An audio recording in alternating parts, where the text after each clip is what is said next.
Muy buenas tardes, bienvenidos al cierre de los mercados en Primera Página Televisión, el espacio donde revisamos el comportamiento de la Bolsa de Nueva York y los mercados de la integración NUAM. Así las cosas, vamos a iniciar entonces diciéndoles que ya cerraron operaciones las bolsas internacionales y revisamos cómo le fue a Wall Street durante la jornada. Y como podemos ver, el Dow Jones vemos que tiene un avance significativo, más de 600 puntos, es decir que avanza más del 1%, 1,34 específicamente, y se ubica en 48.704.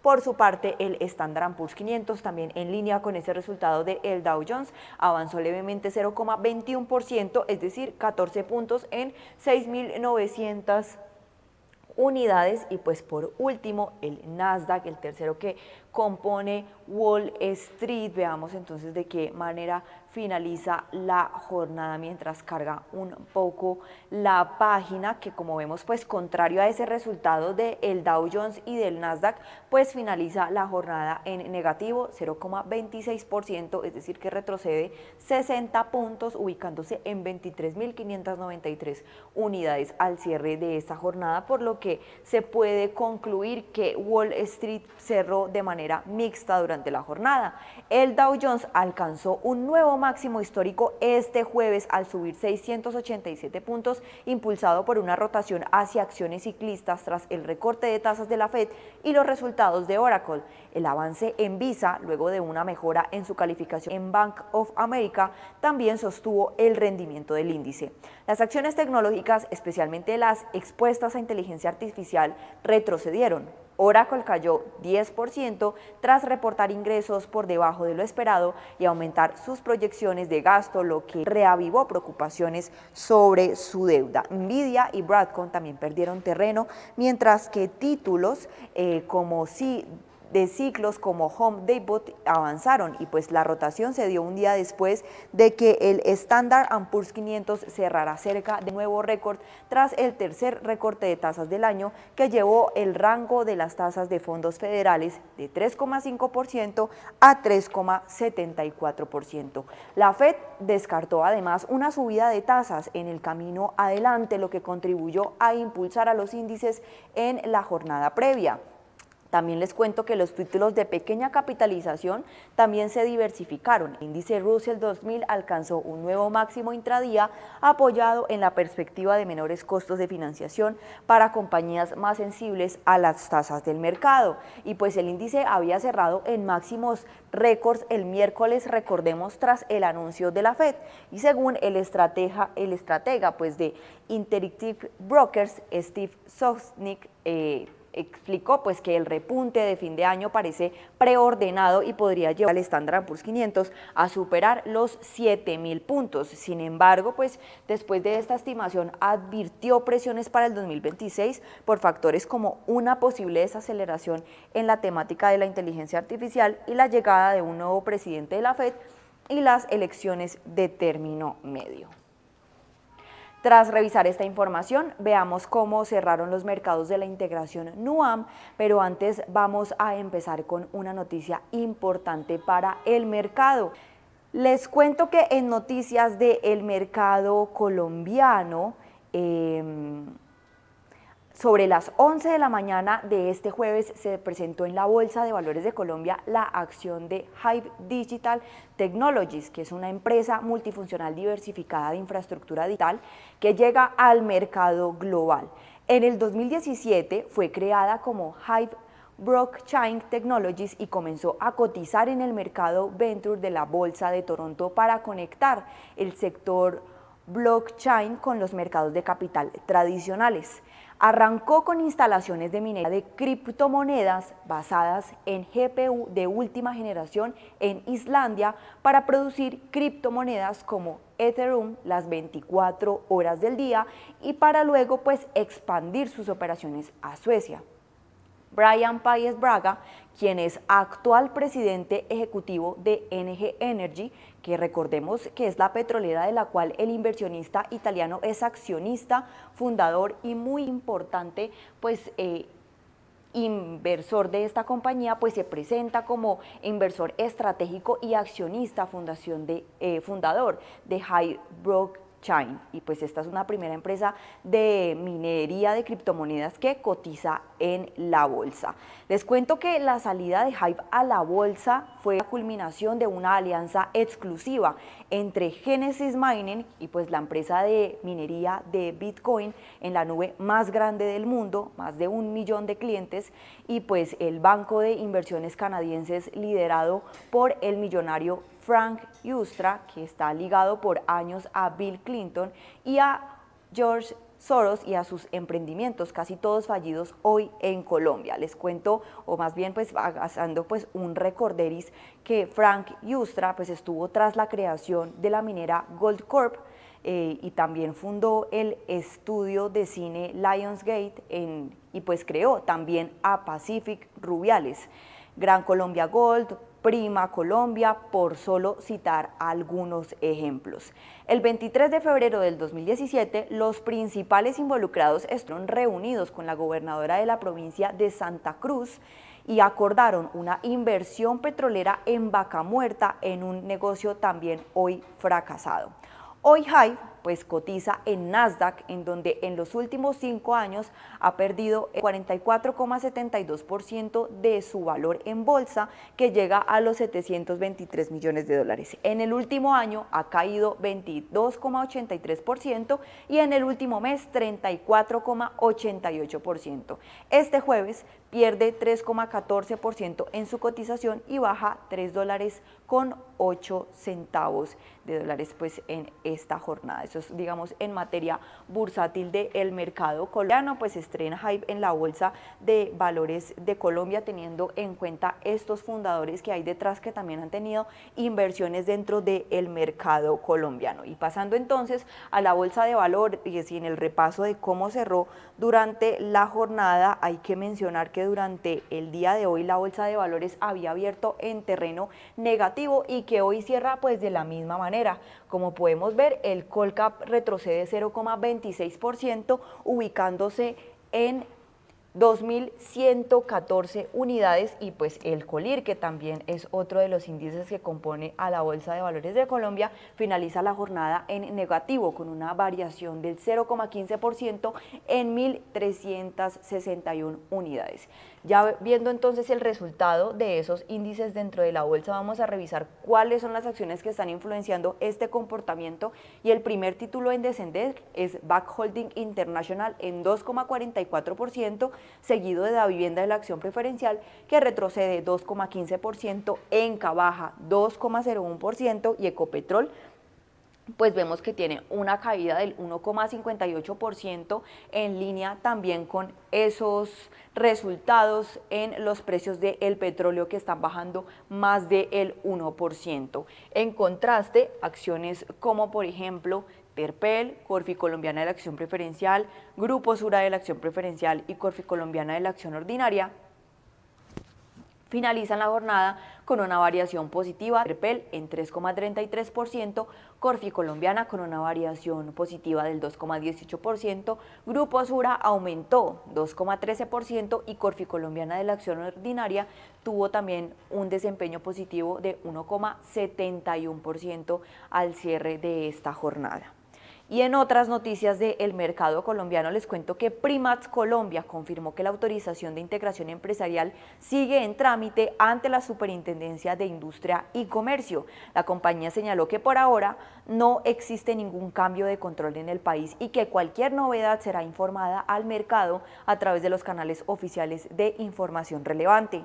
La empresa aclaró que las autorizaciones concedidas por autoridades de Perú y Ecuador corresponden únicamente a sociedades de esos países y no tienen efecto sobre Primax Colombia. La firma reiteró que cumplirá con sus obligaciones de reporte y comunicará cualquier decisión que implique modificaciones en su estructura de control.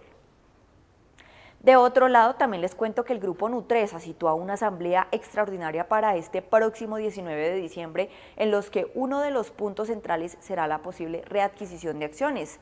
La reunión será presencial a las 9 de la mañana en el edificio Centro Santillana en Medellín, y también incluirá la verificación del quórum y una reforma a los estatutos. La compañía señaló que los accionistas que no puedan asistir podrán otorgar poderes bajo los requisitos legales disponibles en la web corporativa. Y la convocatoria firmada por Jaime Gilinski recordó que administradores y empleados no pueden representar acciones ni terceros ni sustituir poderes. Nutresa destacó que la sesión extraordinaria busca avanzar en temas claves para la estructura societaria.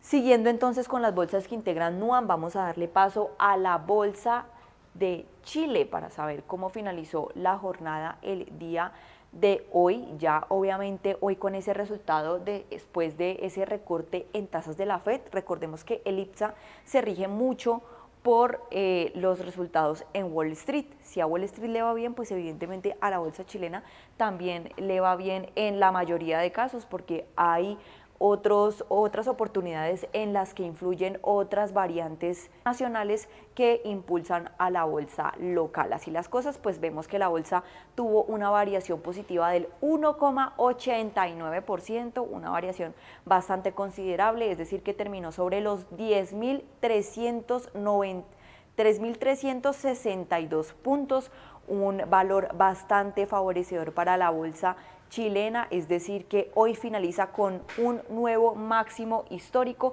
Recordemos que la bolsa ha aumentado durante el año más del 57% y claramente pues están a la expectativa también de esa reunión del Banco Central para saber si de pronto se van a recortar las tasas, que es lo que prevén algunos operadores encuestados por el Banco Central, que de pronto se reduzcan las tasas de interés, y también pues a portas de esas elecciones que se van a llevar a cabo el próximo 14 de diciembre. Entonces vamos a ver también cuáles son las acciones que están influenciando el comportamiento de la bolsa, o que más bien influyeron dentro del comportamiento de la bolsa al cierre de la jornada, y vamos a organizar bien esto.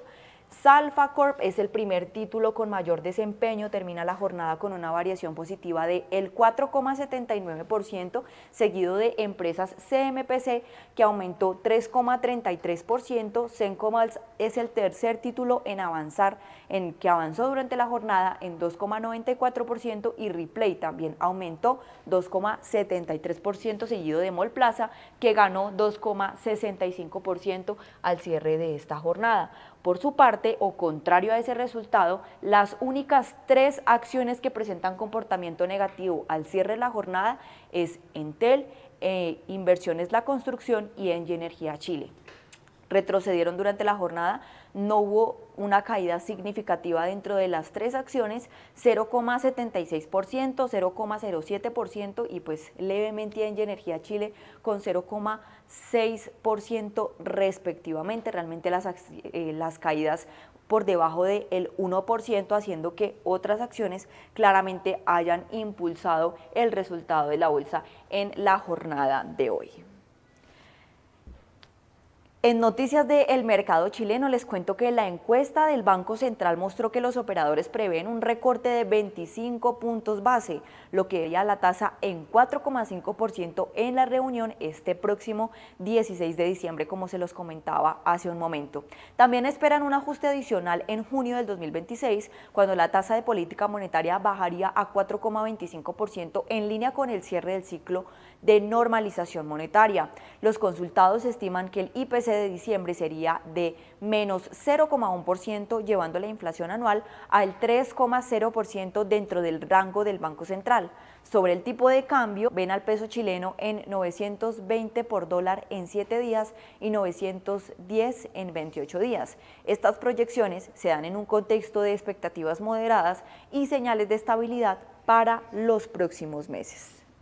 De otro lado, les cuento que Cochilco calculó que Chile tendrá inversiones mineras por 104.549 millones de dólares entre el 2025 y el 2034, un monto del 25,7% mayor al del catastro anterior y el de más alto en casi una década. El alza se explica por la entrada de nuevos proyectos o nuevos proyectos avanzados y pues más de 26 millones de dólares con énfasis en cobre, litio, además de mayores recursos para desarrollos sobre operaciones ya existentes. Y ya para finalizar las bolsas que integran NUAM, vamos a darle paso a la bolsa limeña, que hoy también acompaña el resultado del mercado chileno con positivismo. Bastante favorecedor el resultado para hoy dentro de la bolsa limeña, que avanzó más del 2%, esto quiere decir que es una subida bastante significativa y llegó a los 41.786, eso quiere decir que la bolsa de Lima también terminó con un nuevo máximo histórico durante la jornada de 41.786 puntos al cierre de esta jornada.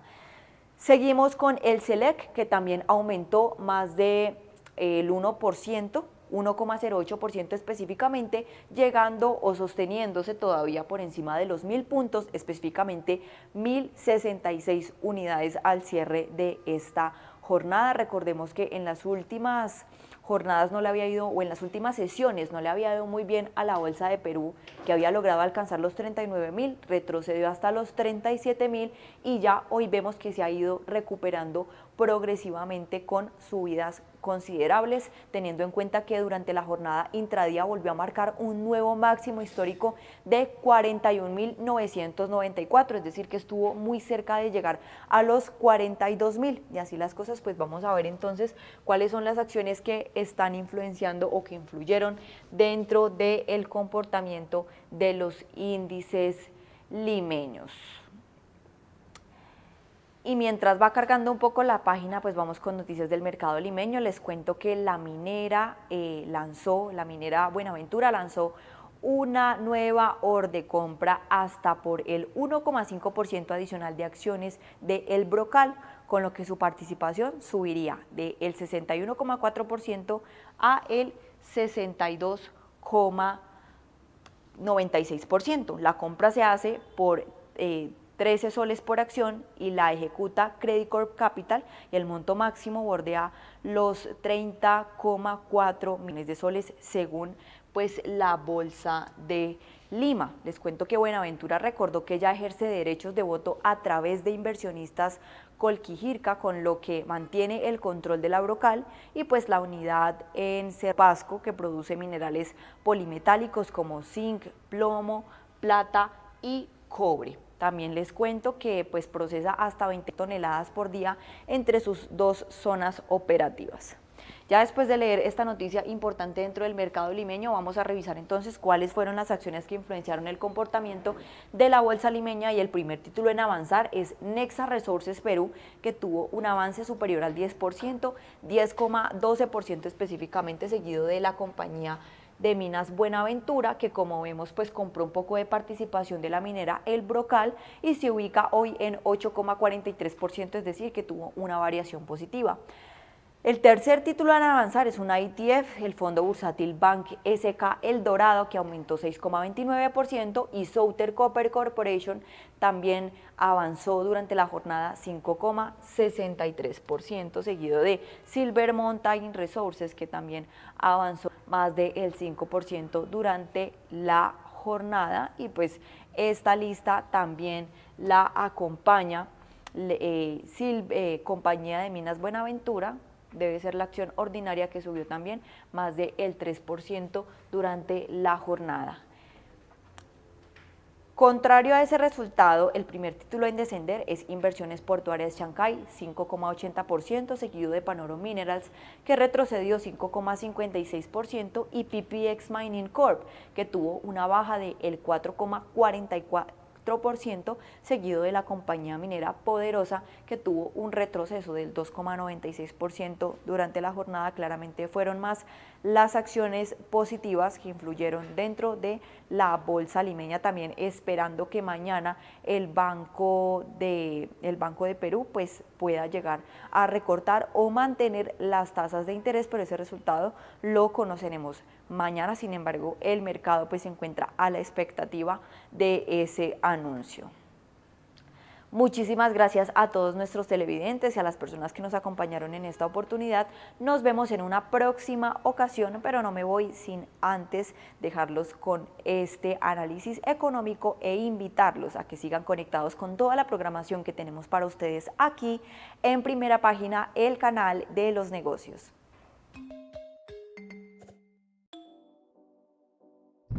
Bienvenidos a este nuevo espacio de Hablemos de Inversiones. Mi nombre es Juan Camilo Guzmán, soy el jefe de renta fija de Santander Asset Management y hoy vamos a hablar con Andrés Samsone, economista del Banco Santander Chile y de un reporte que hicieron para la economía local y global para el 2026. Vamos a hablar de inversiones y vamos a tratar de que nuestro público entienda bien un poco lo que viene para adelante. Bienvenido, Andrés.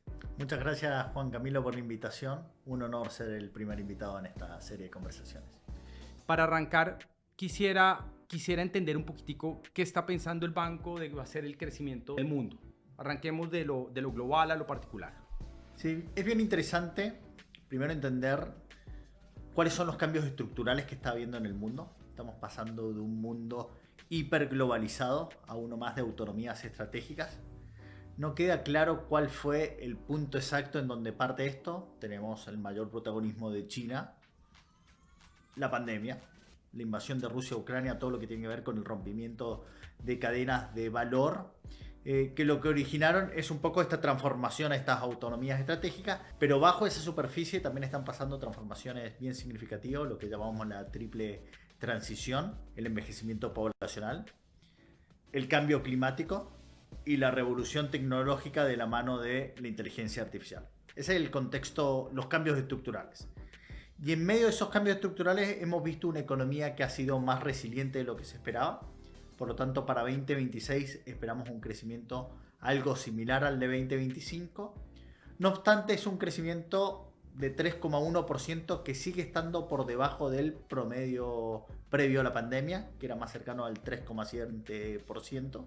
Y hay un desafío de volver a crecer más. Pero me inquieta, o sea, estamos en la era de la inteligencia artificial, las compañías tecnológicas más importantes tienen rallies muy importantes en acciones, pero el mundo solo crece al 3.1, ¿qué es lo que lo tira para abajo? ¿Qué está haciendo que el mundo no pueda crecer siendo que estamos en una época de cambio estructural? Hay una frase que está en el informe que creo que es muy valiosa para capturar esto, que es: solemos sobreestimar los efectos de corto plazo y subestimar los de largo plazo. Okay. Creo que eso es un poco lo que está pasando con la inteligencia artificial, con todas las nuevas tecnologías. Lo que hemos visto es que hay un proceso de adaptación. Lo que hemos visto es que la inteligencia artificial se está utilizando más para la edición de textos, programación, automatización en las respuestas de asistencia al cliente, pero todavía está en sus etapas iniciales para otros tipos de procesos que puedan aumentar la productividad de forma más elevada y que nos permita crecer un poco más. Yo creo que eso va a tomar un tiempo en materializarse. Lo que están mostrando los mercados accionarios un poco anticipándose a eso, pero la parte real obviamente siempre toma un poco más en poder materializarse. Y a nivel de empleo, bueno, va a haber una transformación importante. Va a haber empleos que desaparecen y empleos que se crean. Y eso, ese nuevo equilibrio va a requerir obviamente mercados laborales más flexibles. Ahí va a haber una tarea de los países en hacer la legislación, fomentar una capacitación de las personas, una recapacitación, adquirir nuevas habilidades, y eso va a tomar tiempo. ¿Y qué va a pasar con la inflación en todo esto? Porque es una variable de ajuste de estos mundos. La inflación global, la verdad es que hoy por hoy está más afectada por los temas cíclicos. Hemos visto que en Estados Unidos la inflación todavía perdura bastante alta, producto de los aranceles. La convergencia, la meta del 2% se ha demorado más de lo que uno hubiese querido. Esperamos para este año y el próximo año que la inflación se mantenga en Estados Unidos en torno al 3%. La inflación de servicios es cierto que sí ha empezado a moderarse, pero la inflación de bienes, dado que sigue afectada por el tema de aranceles, ha estado aumentando. Y en ese contexto esperamos una convergencia lenta de la inflación. Probablemente hacia 2026, 2027 la inflación en Estados Unidos esté convergiendo. Y lo de la inteligencia artificial, yo creo que sus efectos son más para mediano o largo plazo que en el corto plazo. Bueno, ya dimos un repaso a la economía internacional, ahora vamos a meternos un poco más en Chile. ¿Qué estás viendo de crecimiento para el próximo año? ¿Cuáles son los catalizadores? Cuéntanos un poco. Bueno, Chile en los 2 últimos años ha crecido, considerando este año, en promedio 2,5%. Un crecimiento que estuvo por sobre lo que esperaba el mercado a inicios de cada uno de esos años, que era más en torno a 2%, y por sobre el promedio histórico de los últimos 10 años, que también era del 2%. Ahora, yo te menciono esto y tú me podrías decir, me genera un poco de sorpresa si yo veo variables que han estado medias estancadas. Lo que pasa es que hemos tenido un crecimiento bastante heterogéneo, un crecimiento donde estuvo muy influido por el sector externo. Tuvimos alta entrada de turistas argentinos que tuvieron un impacto en todo lo que tiene que ver con retail, comercio. Exportaciones récord de cerezas. El año pasado, fines de año, también una producción muy importante de cobre y celulosa. Pero después, el resto de las actividades como la construcción, ciertos servicios, la verdad es que han estado bastante planos. Para el próximo año lo que estamos viendo es más bien un rebalanceo, donde los factores internos empiezan a tomar más relevancia. La inversión minera, que ha sido lo que ha sido el motor durante el último año, va a continuar, pero la inversión no minera, que ha estado plana, va a empezar a tomar impulso probablemente hacia mediados del próximo año con la recuperación del sector de edificación, que también ha estado muy afectado por las tasas largas y la acumulación de stock. Por lo tanto, el año que viene es un año que va a ser un crecimiento en el agregado más bajo, pero donde va a tener una composición del crecimiento mucho más balanceado, donde todos estos factores internos van a estar creciendo por sobre ese 2%. Dicho eso, este mejor crecimiento o este rebalanceo entre los sectores va a influir en el consumo y ese consumo va a influir en la inflación. O sea, estamos mirando de pronto este mejor mundo o este rebalanceo de sectores puede pegar en la inflación. En inflación es bien interesante. La guerra, todavía la inflación no está ganada, la guerra entre comillas. Hemos tenido casi 4 o 5 años con la inflación sobre la meta. Y esta última milla, la verdad es que ha sido bastante más difícil de recorrer de lo que uno hubiese esperado inicialmente. Actualmente la inflación está en 3,4%, va a ir aumentando un poco hacia fin de año para terminar cerca del 3,7, 3,6%, y principio del próximo año deberíamos ya converger al 3%. Ahora, a nivel de consumo, el consumo ha estado creciendo, pero de forma muy gradual. Sus fundamentales, que son el empleo, ha estado el empleo formal relativamente estancado en los últimos 3 años. Y hemos visto algo de creación de empleo en los últimos 3 meses, pero es bastante todavía frágil. Por el lado de las expectativas de los consumidores, hemos visto alguna cierta recuperación en los últimos meses, pero todavía se mantiene en terreno pesimista. Y después la carga financiera de los hogares sí es bastante más amplia. Hemos visto una caída en la carga financiera de los hogares, por lo tanto ahí hay algo de espacio para que el consumo siga creciendo. Pero entonces la visión del consumo es la de un consumo que crece, pero muy gradual. Donde yo creo que hay mucho más oportunidades para que crezca la economía es por el lado de la inversión. Y la inversión, los efectos sobre la inflación son algo más limitados que la del consumo. Se habla de la posibilidad de un recorte fiscal significativo para el próximo año, pero en la práctica ¿existen recortes fiscales de ese tamaño cuando estamos hablando de economías que no están en crisis, de pronto como la Argentina? Temazo, porque el panorama fiscal, como hablábamos, ya es un desafío a nivel global. Y para ponerlo en contexto, en eso Chile no es una excepción. Aunque las cifras en Chile no son algo que sea de gran preocupación. Tenemos un déficit que es del 2%, es algo que si lo comparamos contra el 6-7% de Estados Unidos es bajo. Tenemos una deuda de 42%, probablemente terminemos este año, que si lo comparamos con la deuda de Estados Unidos, otras economías latinoamericanas, europeas, todavía sigue siendo baja. Pero el principal desafío que tiene Chile es que necesita consolidar ya su deuda. La deuda viene incrementándose desde 2010 a 42%. Ya es necesario que logre la estabilización y además necesitamos recuperar el espacio de política para cualquier eventual crisis. O sea, nosotros pudimos abordar la crisis del COVID, la del 2009, con política fiscal expansiva porque habíamos logrado tener ese espacio. Entonces, por un lado necesitamos consolidar y después recuperar el espacio. Y para eso entonces es necesario empezar a tener superávit fiscales. Y lo que hemos visto es que esto, a pesar de los esfuerzos de contención del gasto, recordemos el gasto en la última década, un poco más, aumentaba en torno al 5%. En los últimos trienios lo ha hecho al 2,5%, pero incluso con ese esfuerzo fiscal no hemos logrado la consolidación fiscal. Por lo tanto, el desafío es mayor porque lo que vemos es unos ingresos, un gasto que ha estado relativamente plano en los últimos años, pero unos ingresos que más bien han ido decepcionando. Ahora, ¿cómo abordar eso? No existe una bala de plata. Todos los centros de estudios hablan de cientos de líneas de gastos que hay que ir ajustando. No existen 2, 3 bolsones como podría ser si hubiese un solo problema de pensiones de reparto y que queremos hacer una reforma en pensiones. Acá hay que abordar varios elementos a la vez y eso implica obviamente que va a ser probablemente algo gradual y algo que va a tener que ser persistente en todos los años, ir ajustando los gastos. Y nuevamente creo que lo más relevante de todo esto es obviamente traer a colación la importancia del crecimiento, porque el crecimiento es una forma de hacer esta consolidación fiscal sin tanto sufrimiento, porque no hay que ir recortando gastos. El crecimiento al final permite estabilizar la deuda y recolectar más impuestos sin grandes sacrificios. Sí, pero tú dices crecimiento, pero cuando uno mira lo que dice el Banco Central en términos de crecimiento potencial, dice la brecha está cerrada, es decir, ese crecimiento, si realmente se acelera, ¿podría ser inflacionario? Cuando estamos hablando, dado que sería un crecimiento en el tendencial, no tendría grandes efectos inflacionarios. Ahora, para que haya crecimiento en el tendencial, los desafíos son mucho más significativos. No basta con política monetaria o fiscal expansiva. Hace falta aumentar la productividad.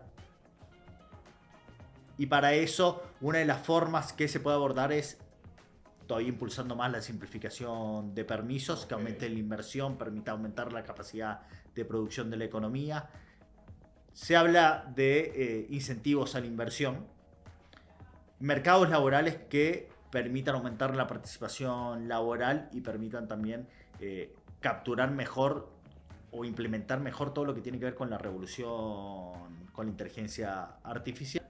Y obviamente apalancarnos en las grandes ventajas comparativas que tenemos como país. Somos grandes proveedores de minerales críticos y tenemos grandes ventajas en energías renovables. Resumiendo un poco, yo veo, tú ves un mundo afuera funcionando en términos de crecimiento, en términos de inflación, lo mismo ves para Chile.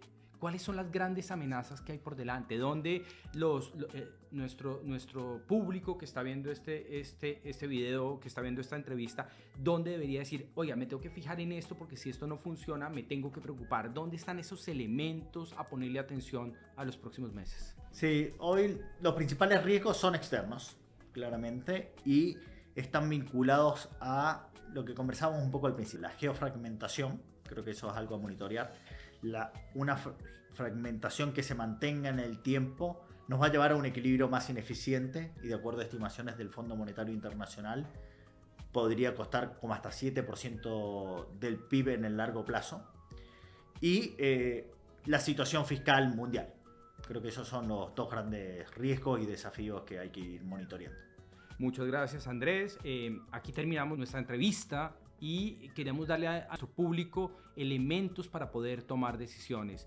En lo que a mí se refiere, tengo mejor información, coincidimos en muchas cosas. Yo creo que el desafío fiscal es muy importante. Creo que la inflación en general, los economistas siempre tienden a ser muy promedio, pero miramos los 2 últimos años o 3 años y siempre están llenos de sorpresa. Entonces como que me cuesta identificar que no va a haber sorpresas, o para arriba o para abajo. Por ejemplo, a mí me preocupa que de pronto si el dólar rompe el 900, todo el mundo comience a pensar que la inflación va para abajo con mucha fuerza. Entonces, yo creo que hay muchas cosas que pueden ir pasando en el margen, en el mes al mes, aunque coincido 100% contigo que en el promedio va a ser estable. Pero ese mes a mes es muy típico de los mercados, es muy típico de Chile y va generando movimientos importantes. Exacto. Hay que saber separar el ruido de los elementos más tendenciales y bueno, para eso estas conversaciones creo que ayudan a eso. Muchas gracias. Hasta luego.